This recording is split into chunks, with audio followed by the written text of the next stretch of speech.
2026 வலுவான கூட்டணியை அமைப்போம் அப்படின்னு சொல்றீங்க. இது தொடர்ந்து நீங்க சொல்லிட்டு வர்றது தான். ஆனால் இந்த முறை சொல்றதுன்னா என்ன வியூகம் வச்சிருக்கிறீங்க? 2026 மாநில தேர்தல். நீங்கள் 2024க்கு தான் மத்தியில் இருக்கக்கூடிய பாரத பிரதமரை தேர்ந்தெடுக்கக்கூடிய ஒரு தேர்தல்.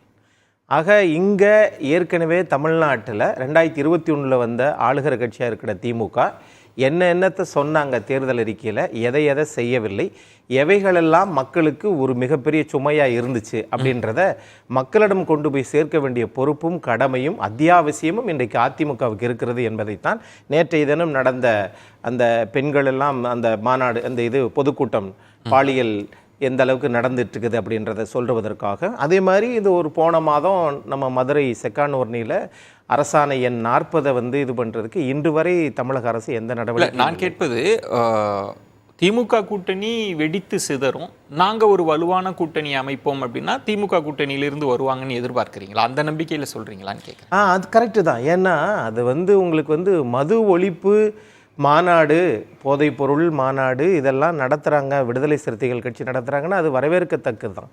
ஆனால் அது கூட ஒரு காலதாமதம் ஊழலை ஏற்படுத்தும் அப்படிங்கிறது மாதிரி ஏன் 2 வருஷமாக ஏன் நடத்தலை?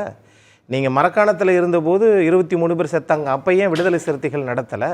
அன்னைக்கு 10 லட்ச ரூபா கொடுத்தாங்க, இன்னைக்கு ஏறத்தாழ 68 பேர் இறந்தாங்க. சென்னை உயர்நீதிமன்றம் இதெல்லாம் பார்த்துட்டு எங்களுக்கு அவங்கெல்லாம் கூட்டணியிலிருந்து வந்துருவாங்கன்னு சொல்றீங்க. அதை தான் வலுவான கூட்டணின்னு சொல்றாரா? கூட்டணியிலிருந்து வந்துருவாங்க அப்படின்றத காட்டிலும் சார், இந்த யாரை எதிர்த்து அவங்க மாநாடு நடத்துறாங்க அப்படின்னா, மத்திய அரசு இங்க வந்து 50,000 கோடிக்கு இலக்கு நிர்ணயிச்சு மதுபானத்தை வித்துக்கிட்டு இருக்குது.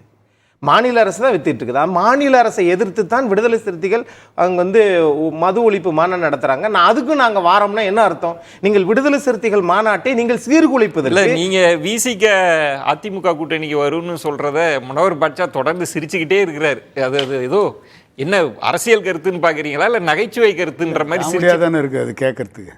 ஏன் யாரும் வரமாட்டாங்கன்றீங்களா? சார் எப்படி சார் வருவாங்க? எந்த எதிர்பார்ப்போட வருவாங்க? நீங்கள் இவங்களுக்கு எதுவும் வெற்றி வாய்ப்பு இருக்குதான்றதுக்கான வாய்ப்பே இல்லை. அவங்க கட்சியிலே அந்த நம்பிக்கை இல்லாமல் தான் இருக்காங்க. அதிமுகவில் இருக்கிற தொண்டர்கள் வலுவான கூட்டணி பார்லிமெண்ட் எலெக்ஷனில் கூட நாங்கள் பாஜக விட்டு வந்தாலும் கூட ஒரு வலுவான கூட்டணி அமைப்போன்னு சொன்னாங்க. யார் வந்தா? தேமுதிகவை தவிர வேறு யாரும் வரல. தேமுதிக கூட ராஜ்யசபா சீட் தரேன்னு சொல்லி ஓரலாக தான் சொல்லியிருக்காங்க, அஃபிஷியலாக சொன்னதாக தெரியல. அந்த ராஜ்யசபா சீட்டு கொடுப்பாங்களா இல்லையா, அது இந்த தேர்தல்லையா இல்லை சட்டமன்ற தேர்தல் முடிஞ்சதுக்கு பிறகான்னு சொன்னால், அப்படி வருகின்ற சூழ்நிலையில் சட்டமன்ற தேர்தலுக்கு பிறகு என்று சொன்னால் அவங்களே அந்த கூட்டணியில் இருப்பாங்களா அப்படின்ற சந்தேகம் தானே வரும். நீங்கள் தேமுதிகவே அதிமுக கூட்டணியில் இருக்குமான்றதுக்கு சந்தேகம் தானே வரும்ன்றேன். நீங்கள் எதிர்பார்ப்பு ராஜ்யசபா தான். சட்டமன்ற நாடாளுமன்ற தேர்தலில் தோல்வி. நீங்க என்ன சொல்றீங்க? வலுவான கூட்டணியை அவங்க உருவாக்குற நோக்கமே இல்லை சார். அதிமுக தலைமைக்கு உண்மையிலே வலுவான கூட்டணி உருவாக்கணும், திமுகவை வீழ்த்தணும். ஏன்னா புரட்சி தலைவராக இருந்தாலும் சரி, புரட்சி தலைவியாக இருந்தாலும் சரி, திமுகவை தீண்டத்தகாத கட்சி தீவிரமாக எதிர்த்ததில் உறுதியாக இருந்தாங்க. இவங்க விக்கிரவாண்டி தேர்தலில் போட்டியிடலை. அதிமுக வாக்கு யாருக்கு போயிருக்கணும்? நோட்டாக்கு தானே போயிருக்கணும்.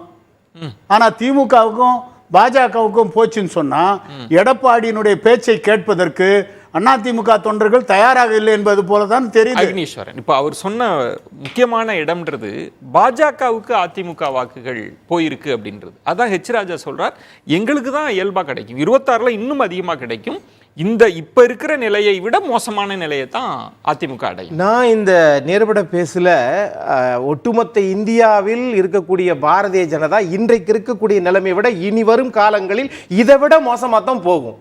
ஏன்னா 282 முதல் முறையாக 2014 தான் பெற்று நாடாளுமன்ற உறுப்பினராக முதல் முறையாக ஆகி நாட்டினுடைய பிரதமராக மாறுகிறார். 2019 303, இன்னைக்கு 240க்கு சரிஞ்சிட்டீங்களே. ஏன் இந்த சரிவு? சரி, இதற்கு பிறகு அது 2026 வருமா 27 வருமா எனக்கு தெரியாது. ஆனால் 29 வரைக்கும் இந்த அரசு நீடிக்குமா என்பதும் எனக்கு தெரியாது. ஆனால் எப்பொழுது இந்த நாடாளுமன்ற தேர்தல் வந்தாலும் திரும்ப 150க்கு குறைவாகத்தான் இவர்களை சரிவைத்தான் சந்தி கொந்தளிச்சுக்கிட்டு இருக்காங்க. ஒண்ணு. ரெண்டாவது, இப்ப சட்டமன்ற ஒரு நிமிஷம் இருங்க. பார்லிமெண்ட பத்தி பேசினீங்க. நீங்க அடுத்த பார்லிமெண்ட பத்தி பேசுவோம். ஆனா ஏற்கனவே ஆட்சிக்கு வரணுமா இல்லையா? இல்ல, அத பத்தி நீங்க ஏன் கவலைப்படுறீங்க?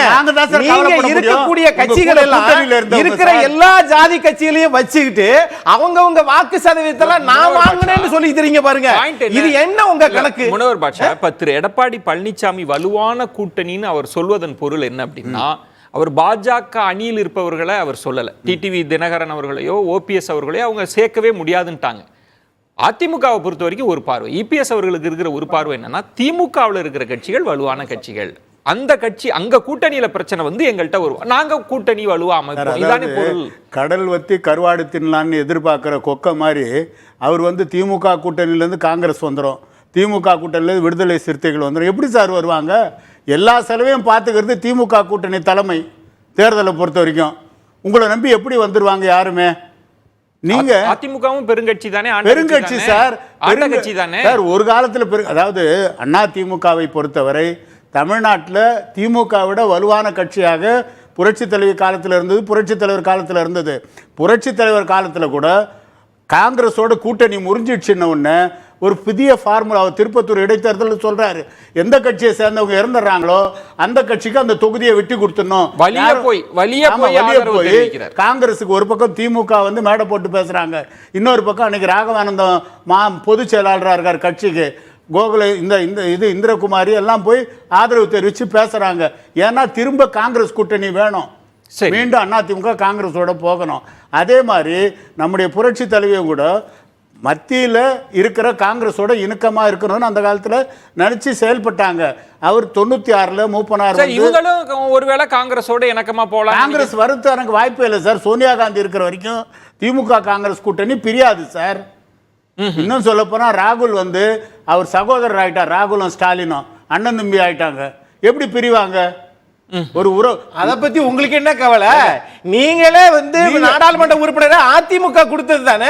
உங்களுக்கு பாஜக உங்களுக்கு நாடாளுமன்ற உறுப்பினர் கொடுத்தது, பாமகவுக்கு உங்களுக்கு யார் கொடுத்தது? இல்ல தனிப்பட்ட முறையில் கட்சி தான் சொல்றேன் நான். சார் கட்சி கூட்டணியில இருந்தா நான் என்ன சொல்றேன்னா, உங்கள் கட்சியினால் நான் என்ன கேக்குறேன்னா, அதிமுக தான் பெரிய கட்சி. இங்க ரெண்டு கட்சினா திமுக அதிமுக தான். எந்த கூட்டணி அமையலன்னாலும் வலுவா இருக்க போறது இவங்க தானே. நீங்க எப்படி நீங்க அதிமுக வாக்குகள் வந்து பாஜகவுக்கு வரும், அதிமுக இன்னும் அதிமுக வாக்குகள் பாஜக வரும் நான் சொல்லல, நீங்க எச் ராஜா சொன்னாருன்னு சொல்றீங்க. என்னை நீங்க வந்து விக்கிரவாண்டி உதாரணத்தை சொன்ன புரியுதுங்களா? திமுகவுக்கும் பாஜகவுக்கும் ஓட்டு போட்டாங்கன்னு சொல்லி அவங்களே சொன்னாங்க அந்த வாக்கு சதவீதத்தை வச்சு. ஆனால் இன்னைக்கு இருக்கிற சூழ்நிலையில் எங்களை பொறுத்தவரை, எங்கள் தலைவர் வாசனை பொறுத்தவரை, பலமாக இருக்கின்ற திமுகவை வீழ்த்துவதற்கு ஒரு பலமான கூட்டணியை உருவாக்கி ஆகணுன்றது தான் எங்கள் நோக்கம். அதுக்கான முயற்சி தான் பாராளுமன்ற தேர்தலையும் ஈடுபட்டோம். இப்போ நீங்கள் ஈடுபடுறோம். நீங்கள் சொன்னீங்க டிடிவி தினகரன் சேர்க்க மாட்டேன், ஓபிஎஸ்ஸை சேர்க்க மாட்டேன், சசிகலாவை சேர்க்க மாட்டேன், இதெல்லாம் உறுதியாக எடப்பாடியார் இருக்காருன்னு சொல்கிறீங்க. அப்படின்னா புரட்சி தலைவர் எம்ஜிஆரையும் புரட்சி தலைவர் ஜெயலலிதா விட வலுவான தலைவராக எடப்பாடியார்? நான் கேக்குறேன், கட்சியை பத்தி நீங்க ஏங்க இவ்வளவு கவலைப்படுறீங்க? என்ன செஞ்சோம் தமிழ்நாட்டுக்கு? அப்படி பேசாதீங்க. நீங்க நாடாளுமன்ற உறுப்பினர்கள தமிழ்நாடு அது விவாதம். அக்னீஸ்வரன் இல்ல, அவர் என்ன கேட்பது, நான் நாடாளுமன்ற உறுப்பினராக தமிழ்நாட்டிலிருந்து வந்தேன், மோடி அரசாங்கத்தை வைத்து தமிழ்நாட்டுக்கு இந்த திட்டத்தை தமிழ்நாடு முழுவதும் கொண்டு வந்தார்.